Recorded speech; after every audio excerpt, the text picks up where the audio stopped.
part. You're building up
Okay, I'd like to call this work session for August 4th, 2020 to order. Our subject is going to be council goals. So Anne, you want to kick us off? Absolutely. I'm going to share a PowerPoint just for a minute to run through for the public how this process works, and then we'll open it up for discussion from council about what goals you all would like to see. So hold one moment.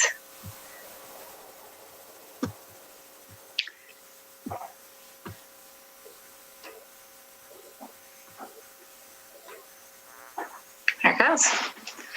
So typically, for those who are watching, we do council goal setting in January after a newly seated council. This year, because of the national reckoning with race and policing, we decided to have a discussion sooner to make sure that we were accurately reflecting where council would like us to be putting time and money and effort. So right now, historically, when we've set goals, we've used the 2017 vision super actions. So I just wanted to make sure that those were a part of our discussion. I think a lot of the things we've talked about, even outside of our goals each year, fall within these 5 items. But these have been sort of our bellwether as you have talked about what priorities you as a council would like to set. And I can pull these back up for the discussion if you all are interested in, after we go through the slide deck. So currently the city goals are housing, climate change action, and community engagement. That's actually how they're titled in the resolution that adopted these a year and a half ago. And the discussion has been whether or not equity, inclusion, and justice should be added as a goal in place of one of the other 3 goals. The way that we've run the goal setting process historically with me here, I can't speak for previous city managers, has been that a goal is something that is desired by the majority of council and by a super majority. So it's typically been a 4-1 vote or a 5-0 vote to set a goal. And there's a limit of 3 to assure sufficient resources and focus. These really are about driving the staff towards the things that are most important to this council. That's why we usually limit it to 3. And it's also, they're expensive. We usually end up putting a significant amount of money and resources into achieving these goals. And so we try and make sure we have sufficient resources to do them well. With that, I'm actually going to turn it over. The mayor is the individual who introduced the resolution at a recent council meeting about making equity, inclusion, and justice one of the city council goals. And so I figured that would be a good place to start. Okay. Had that ready. I don't a lot of introduction. We're all aware. You're getting feedback, Mark. We're getting feedback from you. We're getting like duplication. Double voice. It's weird. I only have one device working. It seems to have improved now that you lean back a little. So just don't move. Okay. He's just going to run off into Opal Creek. Wouldn't that be nice? I think we're all very aware that the death of George Floyd seemed to finally be the catalyst for long overdue racial reckoning in this country. And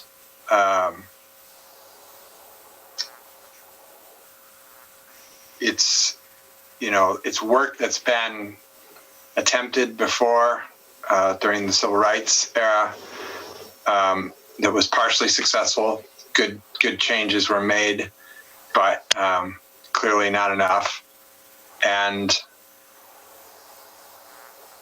I think this is our shot. This is the opportunity for us as a nation to finally, hopefully, end racism that is deeply embedded in everything about our culture. It's going to take a lot of work, and there's only so much that a city or any governmental entity, frankly, for that matter, can do. But we can certainly do all of those things, and we can make sure that our city and the functioning of our city and the people that work for our city and the way those people engage with our BIPOC community is the best that it can possibly be. Our vision calls for us to be entirely equitable by 2040. Up until now, other than the work we're doing on the comp plan around housing, we really haven't addressed that particular goal. We've put a lot of effort into climate, which was a big part, and we've put a lot of effort into housing, but we have not really touched on equity to the degree that we need to. And I think I view this as an opportunity. I view this as having some wind behind our sails in this work.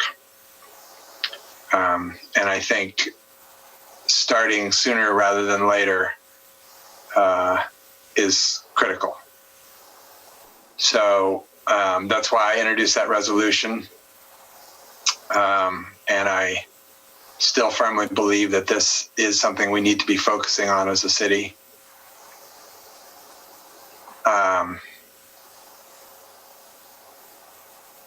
And I know for the people who live it, there probably is nothing more important.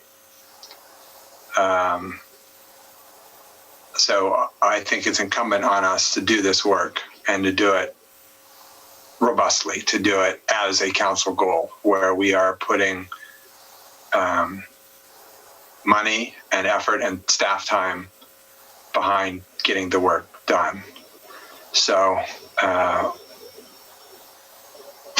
that's why I think we should do it, and that's why I think we should do it now. And I'd love to hear the response from the rest of you. You're muted. Yeah, I mean, I guess I would just, recall that in January of 2017, I suggested this as a goal, and it had some support. But we felt like there were some things we needed to do to wrap up. I think that we are at a point now, I agree with you, Mayor, that this is not something that our community is willing to let us kick down the road any further. And I think that it easily takes the place of, and I would say not even takes the place of, it really actually really falls out for me. And I'm sorry for not pulling together some better or more articulate words for you, but it actually rounds out to me what this engagement goal should have been about from the beginning, which is the goal of making this, a great place for all community members, can't actually be realized without this work. So I'll stop there and let others chime in. But that's how I feel about this. I don't think that it's a change in goal as much as it is a refinement and a purposeful revision to our existing goal. So what I hear you saying, and I just want to check in with you, is to meld those two goals together, the community engagement and the equity. I mean, they seem part of each other, they still seem significantly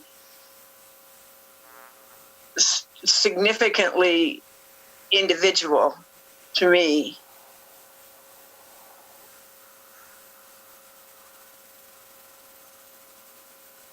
Let me read the community engagement goal.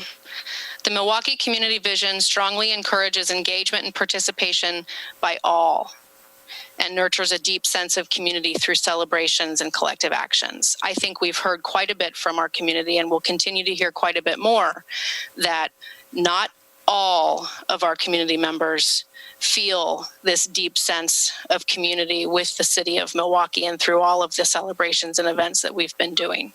I think that by focusing the lens on diversity, equity, and inclusion, we will actually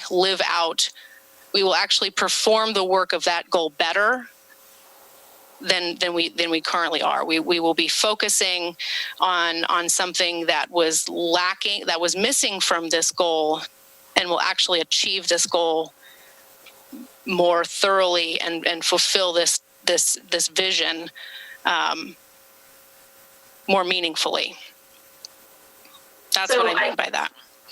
Councilor Faulkner and Councilor Parks, I do just want to give a little bit of my thoughts about how I'm hearing this and making sure that I am understanding. So when I've been thinking of equity, I've been thinking of equity from the perspective of it's more than who I engage or how I engage. I think for me, equity has become about how we provide service. It's about how we hire. It's about who we hire. It's about how we engage our boards and committees. It's about more than just who we engage. So my one caution that I just want to make sure everybody sees or make sure I'm seeing correctly is I think that equity touches pieces that maybe engagement didn't touch. Like hiring practices. So that I'm really looking at this as being, that's why I don't see them quite as the same. But I do think that the goal, as you said it, in engagement was about engaging all people.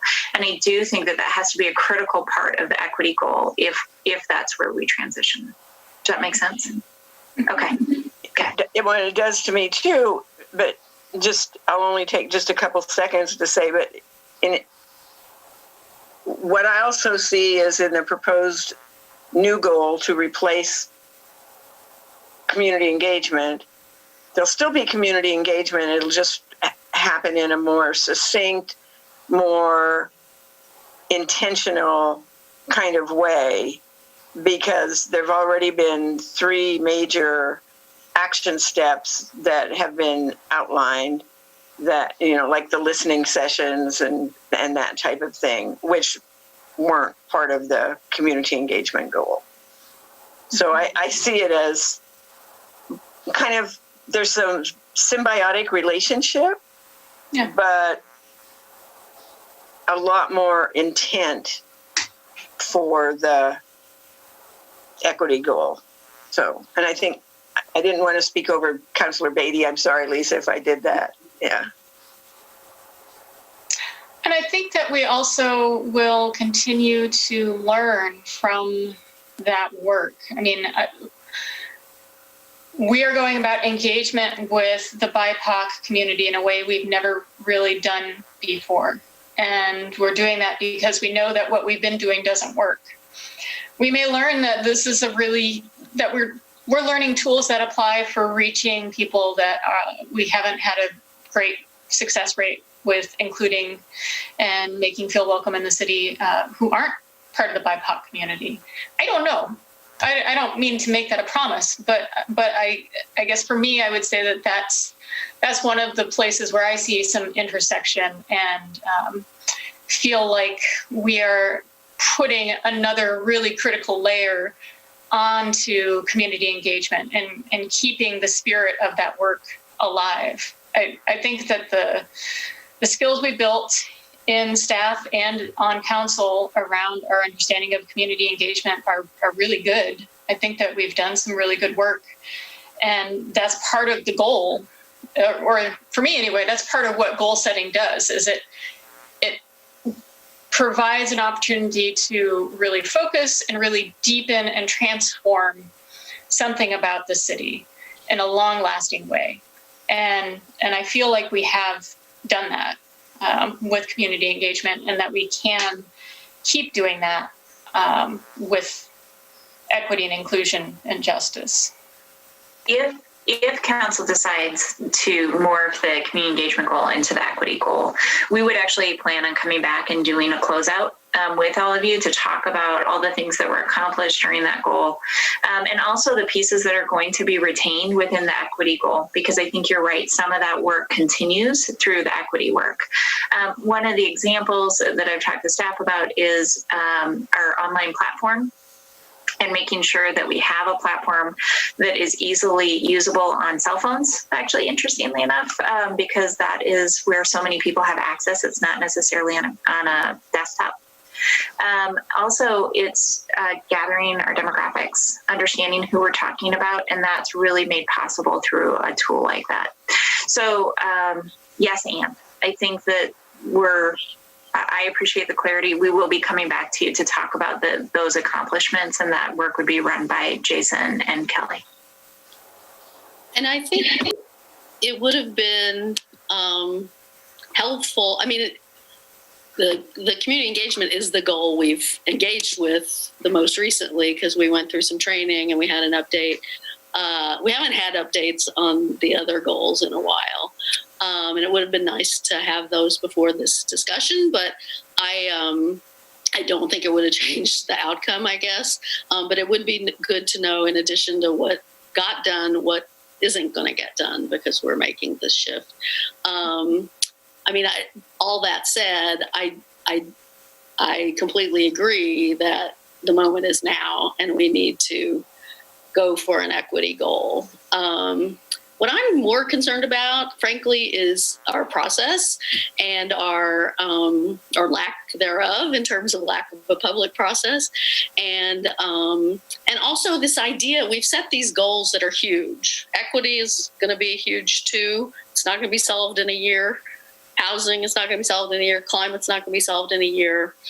And to me, we should be looking for how we get funding to put those things into our regular budget so that we can move on to other things, so that's part of the regular, because climate in particular is going to be with us, that's going to be an ongoing goal for 20 years. Maybe housing, once, Hillside gets built and a few other things happen and we've revised our code, maybe housing kind of comes down on the, in terms of the demand for staff time and focus. But I do think we ought to be looking at how can we find some ways to fund the climate work, so that we're not going to we're not envisioning having to have a climate goal in order to be doing any climate work for the next 20 years.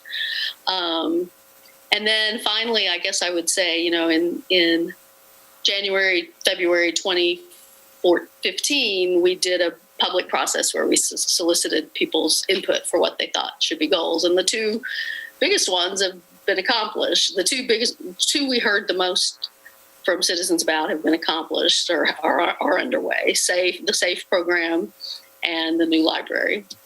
I think, next year will be 6 years. It's probably time to let the public weigh in again. I think maybe, I know Ann started out saying we usually do this in January. January is not that many months away. That may not be the best time. Maybe it's later in the spring next year, when we sort of have moved forward a little bit more with this new goal, and we also know where we are with COVID. And also I noted that our item in our consent agenda for the contract for the housing work ends next July. So staff is apparently optimistic we're going to be wrapping that up next summer. So maybe more towards summer next year rather than January would be a good time to be having the next goal discussion. But I would really like to see us make it a public, a session where we solicit public input. Yeah, I'm all for that. I was a big fan of that when we did it. I also utterly agree with you that climate should not have to be a goal in order to be significant work that we do. It should simply just be the work that we do. It should be baked in. So I'm all for finding that funding mechanism. I think, there's 2 or 3 different items in the OMA thing that might address that. But I think we're going to have to. That would be good work for us for the next year. And I also agree that next summer would probably be the right time to do this because, as you say, we'll have had a chance to really get our hands around the equity goal, and that gives us a year maybe to figure out a way to fund climate without having to have it as a goal. So, yeah. Can I ask, I think I remember, I definitely remember the survey going out to folks to ask for feedback on goals, but I also think that we also implemented a new thing within that time, and that was the community satisfaction survey. So we've been going out to the community and asking every 2 years, and asking then, I think this last time we just both times, I think we specifically asked them about council goals and the support for those goals. So I just want to make sure that we're not, sort of dismissing that really valuable feedback on council goals and whether the community is supportive of them. And I think that those were pretty robust processes. Anne can correct me wrong. I would disagree with that. I mean, that's a targeted, statistically significant sampling, but it's not necessarily the people who usually engage in the city. Which I think would be better. Well, I think you need both. And I think you need an opportunity for both. I think it's, and plus if you say these are the council goals, but you're not listing all the other things that they could be, or you're not soliciting input for all the other things they think should be goals, then who's going to say no to climate change or no to affordable housing? Nobody. Well, I think there was a question there about soliciting that open. If these aren't yours, then what are they? So, it's not apples and apples. You're right. There are some pretty significant differences, and we can just agree to disagree on whether it's more valuable to have the same 20 people providing the information or, getting us to, statistically, as a sampling that's a greater cross section of the community. But I do think that, there was that opportunity to say, what is your goal above, if none of the above, then what? Yeah.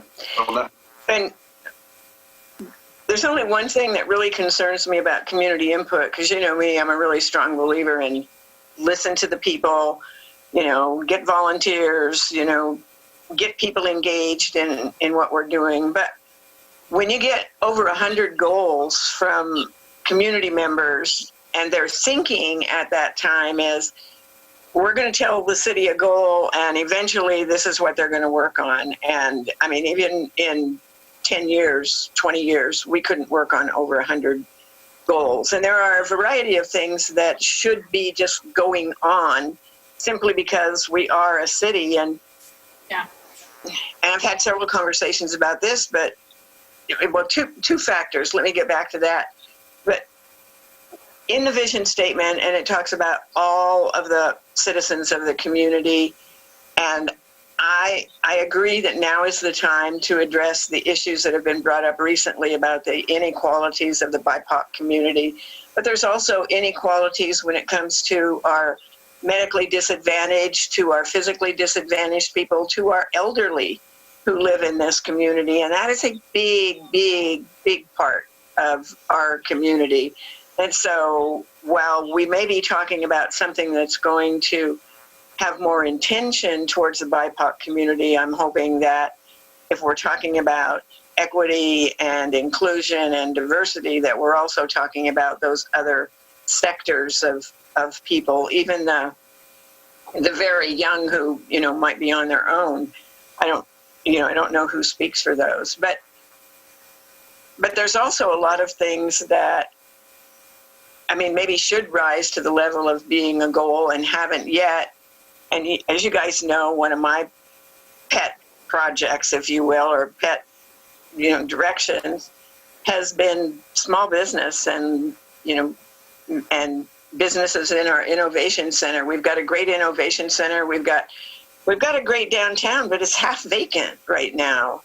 you know, and I won't be around the next time you have a goal setting session. So I certainly hope somebody thinks about how to bring jobs into the community. And when we do the community engagement through whichever vehicle, whether it's by itself or it's a piece and part of an equity engagement, then that's another thing I think we need to be looking at is what's missing and what could we bring in to make Milwaukee a better place for everybody for livability. So I just hope that that's something we think about in the future. But I would truly hate to have to vet through another 100 goals.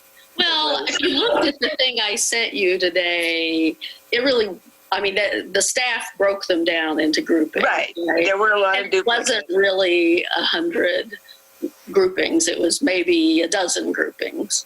I think but there was economic development. There was removal of Kellogg Dam. There were a lot of things that, right.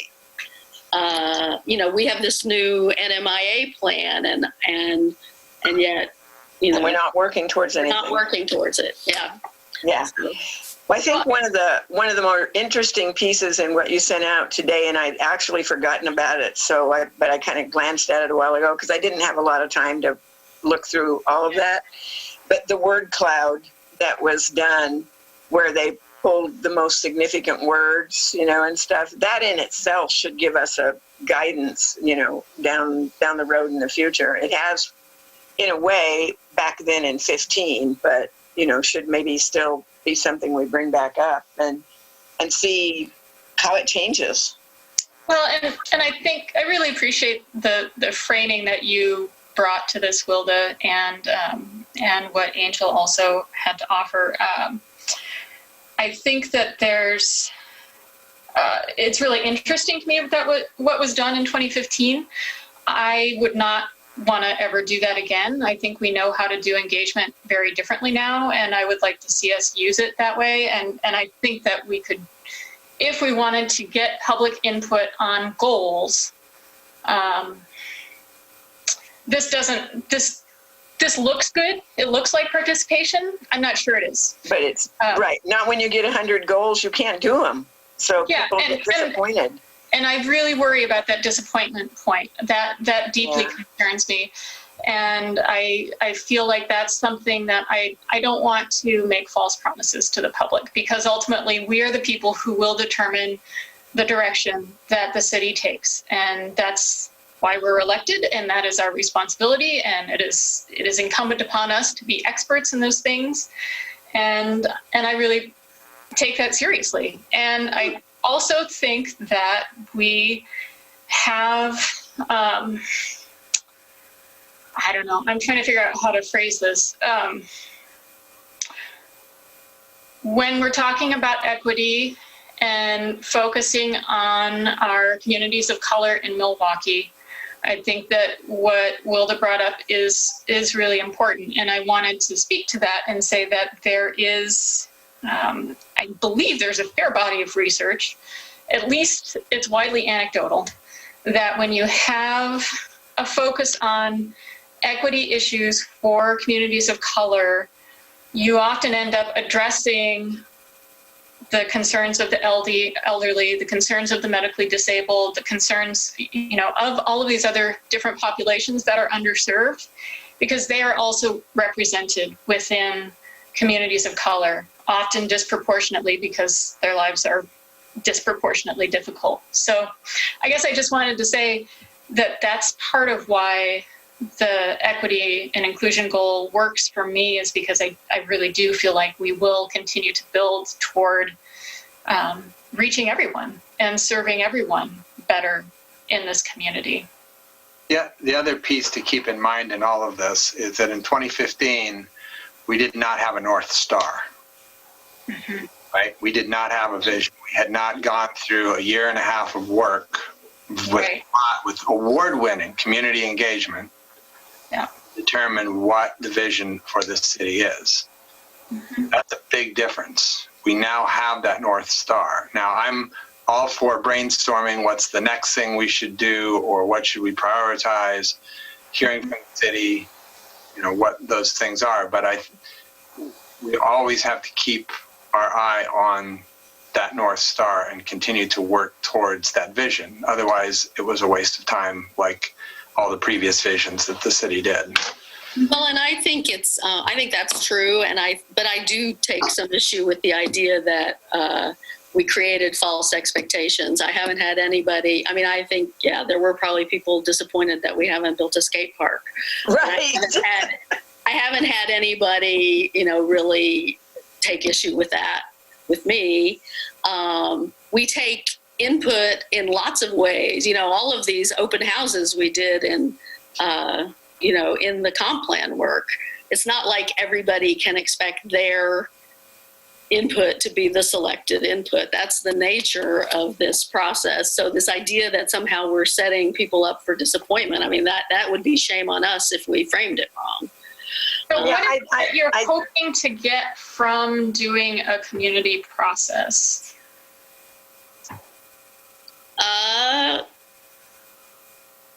Input on what interests people. I just think there's value in, we've done this for like 3 or 4 years now in a council retreat, which wasn't on camera, which wasn't a public discussion, and I really think we ought to be having this we are having it as a public discussion today. It will be, it is being broadcast, but I think, going forward, I would like to have the public have a little more access to that.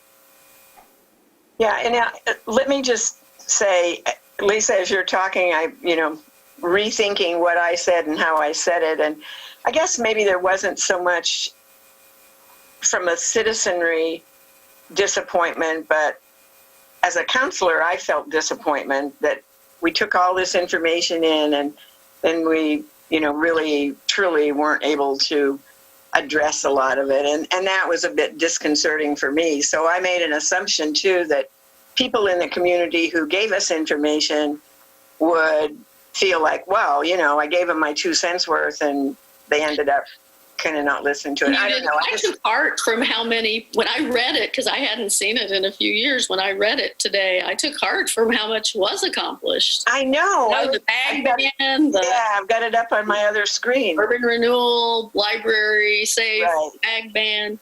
We didn't do everything, but we got a lot done. The big point is, like the mayor said, we're at a different point in time because we have the vision program to look towards, to say all of our citizens have given us this information and this is how they see us. And, right. And there's nothing in this even about, or very little that I can find anyhow, about climate, very little about housing, really. It's a lot about public safety. And that was a big concern, 6 years ago. Mm-hmm. So. And we know that when you ask people open-ended, what are your concerns? The things that rise when you ask questions that way are going to be the things that are in front of my house. There's a pothole on the busy street that I use on a regular basis. Things that affect them. The things that affect you on a day-to-day level. It takes a very different approach to get people to think big. And I'm not saying that not having a sidewalk in front of your house or a pothole in the road isn't important. Those are important, but I don't think that we're asking about goals. That's the input we're really seeking from the public. Well, and we didn't get that kind of level of... I see some in there. No. It was all... Specific to a block. It was, it was generally, we want sidewalks. Yeah. Yeah. Right. Right. So if we're going... so parochial as your... Oh, well, I'm exaggerating the point. But the point stands that if you want to get people to think about how do we get to this vision that we all invested in 2040, you have to start the conversation in a different place than the conversation that you had in 2015 started. Yeah, I think that's a fair point. And Anne's got something to say. So we've spent a year and a half working on a community engagement goal. And by the way, I just find this I'm going to be a little funny. In that goal, we all learned that we're not supposed to pick the tool. We're supposed to figure out what the issue is and then how we want to address it. So we've spent a lot of time talking about a tool tonight. And I think that it may be worth us talking about how. Like, what are we really trying to get to? So I was wondering, Councilor Beatty, if you can talk a little bit about what is the engagement experience that you're looking for? And what is it that you hope the public can participate in the goal setting? And then maybe we can talk about what gets us there before we get off air tonight. Because I'm open to that being a survey. I'm just really trying to figure out, is council at the point where if somebody said these are the top 3 things and they weren't actually things that all of you really ran for office for, that you'd want to work on them for 3 years as a team. I'm open to that. If the answer is yes, awesome. So I'm wondering if you can just talk to me a little bit about what the experience is that you're looking for, and then let's go back to the tool. Is that fair? Sure. Well, I mean, I think the point is well taken that, you know, we now have a vision that we didn't have in 2015. So that kind of can be, but our vision is very broad and there's a gazillion actions under the vision. And I suspect I could take everything on that list and find a way that it fits under the vision. Everything of those 200 things. I'm just, goal setting is, to me, something you have to hear from the citizens about. And I think we ought to have a way to hear from the citizens. And if we're doing another, I would want to think about that more, but if we're doing another telephonic survey before next summer, my impression was we weren't doing that until end of next year. But yeah, I think we've still got time before that. But actually, can we go back to something you said about the vision? So we talked about how there are policies within the vision where a lot of these things could be captured. The statements are very visionary, like they're very motivational. They talk about the experience we want people to have in town. Would we want to couch any questions based on the vision? Do we take the vision and those actions and actually ask people what they think are the most pressing needs within the vision that are currently unanswered or that are being answered but not sufficiently? Because I also don't want to make an assumption that climate, if we don't have a funding mechanism for climate, that should just get kicked out. Though I'm open for it if it does. And I think there's also going to be some expectation from the community of, I don't need to worry about prioritizing that in a survey because the city's already working on it. And they don't understand the difference between a council goal and traditional city services unless we have a funding mechanism. So what are people's thoughts about couching it in all that policy document? Because I think it's several pages. And I think you could probably get some really good feedback about how the priorities people have within that document. I think that's a good framing start, and I don't necessarily want to go too farther with that because I think then we start getting into tools versus concept. But I appreciate that framing because I think it moves us farther away from kind of what the scenario I was depicting, where you don't really get people thinking in a visionary sense and really in a goal setting space. They're more in a project space. And that's I don't mean that as a criticism of anyone. I would do the same thing, that's just how we're built.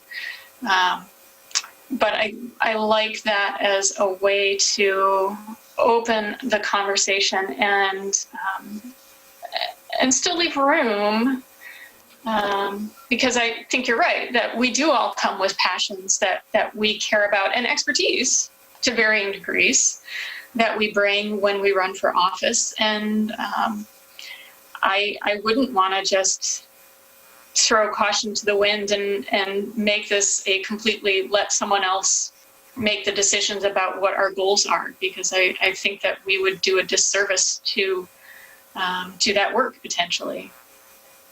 And another point, I mean, Lisa, you said, we're doing doing this process or we did this process without input from our citizens.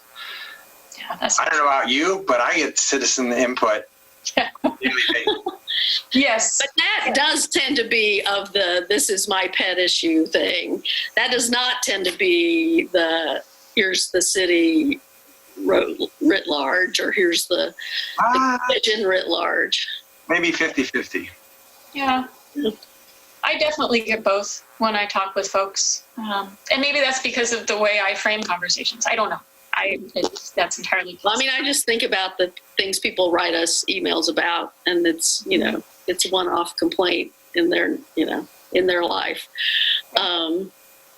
which is a different thing. I mean, we don't want that to be the framing mechanism for sure. And that's part of the job, right? We hear from people about their one-off complaints, and if we can fix it, we do. And that's helpful input.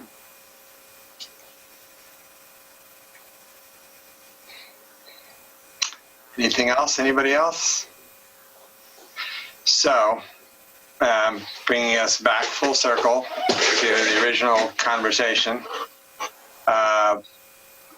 do we seem to be prepared to either morph or drop community engagement and replace it with diversity, equity, and justice? Is that what we're calling it? I'm forgetting now. I thought it was inclusion. Equity, inclusion, and justice. Equity, inclusion, and justice. Okay. So, Mayor, I do just want to caution, the idea of merging the goals means that everybody's expectations are that we're going to keep doing all the same things in both of the spaces. So just for the people on air, it means that we would move all of our focus to equity, but there are pieces of engagement that fall into equity. Is that correct? Okay, thanks. Yeah, and I mean, I think some of it's pretty obvious, right? We are not likely to have any community events this year, and that's where a big piece of the money for that goal was going. So we're not going to be doing it anyway. And I think this is a far more critical and timely issue that we're embarking on. But I'm just I get a read here before we leave this work session. That's where everybody's at? Yeah. Okay. Cool. All right. Anne, do you need anything else from us? No, so I just want to make sure I'm really clear. So I'm going to bring you back the resolution at the next meeting. You'll adopt that resolution. I like the way you wrote this one more, Mayor, than the way we've historically done the goal setting resolutions. So I may just add a paragraph saying that this goal replaces the current community engagement goal instead of trying to do something that also includes its housing and climate. So I'll do a couple minor tweaks and we'll get it on to the next regular session. Any other concerns or comments? No. Thanks everyone for a good discussion. Great. So can I just make one other commitment? yes. I want to make sure that I'm really clear what council's expectations are. It sounds like we're going to be there's an interest in having goal setting held separate from the retreat and holding that sometime this next summer. So I'm planning on moving that to the summer, still having a one-day retreat because there will be a new council member. I think it's really important for you all to have a discussion as a team. But we'll do goal setting later in the year. That gives us 1 year from now. Sounds like a pretty good time period. And then the other question is, I'd like to then come back after the retreat, or maybe even at the retreat, to start talking about that engagement that Councillor Beatty has asked for, and that it sounds like we might be able to gel around a concept that works for everybody and the vision. Does that make sense? Yeah, can I just clarify one point, that our retreats have always been noticed and open? Yes, thank Please, you. thank you. Yep. And if there's a way, and I think this is implied, but the more we can be through that housing contract and the CPIC work and all of that, the better off I think we'll be suited to have that retreat and that discussion. So I don't necessarily feel like we need to absolutely tie them together, but if we could kind of tie them together, I think that would be great. Yeah, I think that there are a couple of projects. I mean, if you really wanted to, we could just terrify Vera right now and say you have to be done by like January. But I think she would comment and say that's not possible. So I will torment her later. But I think that what I'm hearing you say is the contract right now is through next summer. So by the time the contract is done, we should be at the point where we can have a different discussion. I'm also expecting by then we'll have a better sense for where we are on things like Hillside. So all those things, yes, we can make sure that we are past the contract date before we hold goal setting, unless, I'm just really clear, unless the seated council asks me to hold it sooner, because that's the one thing we don't know is that I don't know how many people are joining, right? We assume right now that we've got open elections. One seat is going to be filled because Councillor Faulkner is running, it sounds like, for re-election. And we'll see if somebody runs against her. But my whole point is, I never know. So I'm going to base this on the fact that the majority of this council is still seated. Yeah, absolutely. Do we want to have, you and I had some housing conversation earlier today. Do we want to do that now, or do we want to do that in the regular session?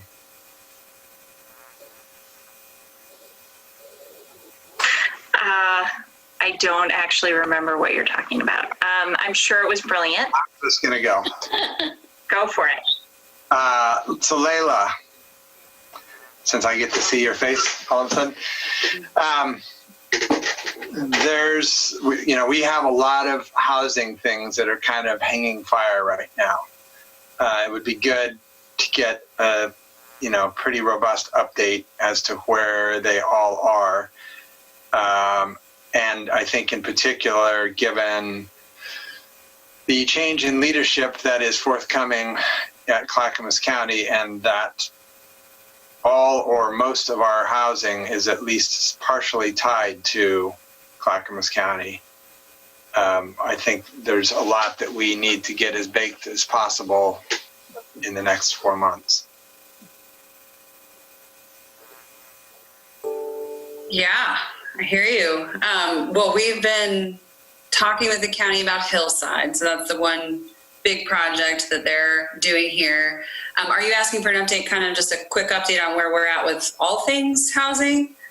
Sure, yeah, so the three that I'm thinking of are Hillside, the TriMet Redmond lot, and then the house, I always forget the name of the house, next to the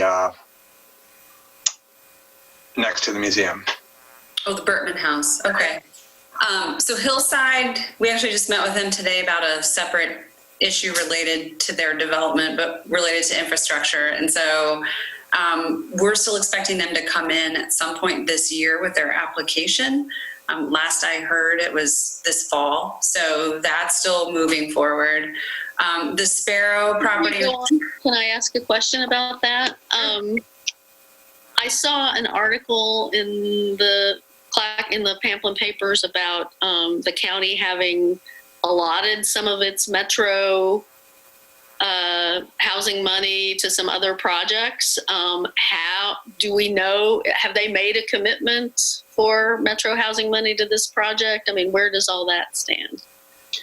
I'd have to check on that. I do know that they had an active RFP out to allocate some of that metro funding through the county. We actually looked at it for a couple of our projects. It just didn't pencil for the projects we were looking at. So I assume that that's what that is awards for that RFP process. I'll have to check in with the county, but my understanding is that they sliced off money for Hillside specifically, but let me confirm that, and I can get back to council on that with details. Thank you. Yeah. So there's that, and then the Burtman House is that's a really complicated site, and so that project right now we're not advancing that at the moment, just because of the level of complexity associated with the property lines, adjacent uses of the city well, et cetera. So that's been on hold and is on hold at the moment. And then finally with Sparrow or the TriMet remnant lot, staff has just finalized, or this close to finalizing an updated schedule. If you recall, we were talking with y'all back in March, and we're this close to issuing an RFQ, and we're going through the steps so that we could, and got waylaid by COVID. So we're looking at that. We have an updated schedule, and I believe we're on the calendar, I'm going to say the first meeting in September, to give you an update on that timeline. And then also the fourth thing, which you didn't ask about, but I'll tell you anyway, is Coho. So we'll be giving you an update in September as well, but I think you all know we signed the development and disposition agreement, and part of that is negotiating an affordability covenant for 10% of those units or 23 bedrooms, whatever that ends up working out to be. So that's work that we're working on now, because design is advancing on that project. I did just want to add also that part of why Layla looks a little busy right now is that we're also just the code package that we will be approving during consent, or that I'm expecting we'll be approving during consent, is a huge part of our housing goal. And it's actually having the housing discussions that we need to have for the comprehensive plan and implementation. Layla's been a key part of that. Vera is doing exceptional work, and I couldn't thank her enough, but I just wanted to make sure that Vera didn't downplay her own role in that. It's been a big lift. And then we're also trying to hire some new positions into planning, because we've had retirement and a departure. And so it's a lot on her plate too.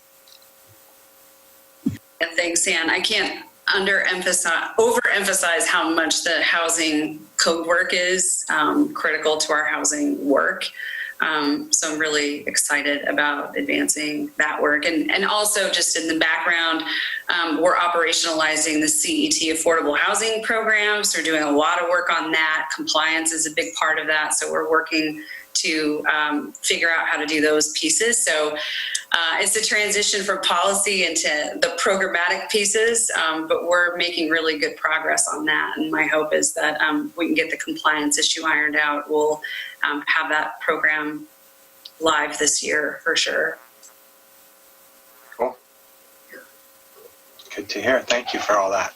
Yeah. And there's also the next study session. You're going to be receiving a climate update from Peter Passarelli and Allie. So we will be doing goal updates over the next 3 meetings. So you can expect more detail at that time. Cool. Thank you. All right. Anything else? In that case, we'll adjourn the work session and come back into regular session at 6 o'clock. So just a little over an hour. And I will see you all then. Thank you. Thanks, everybody.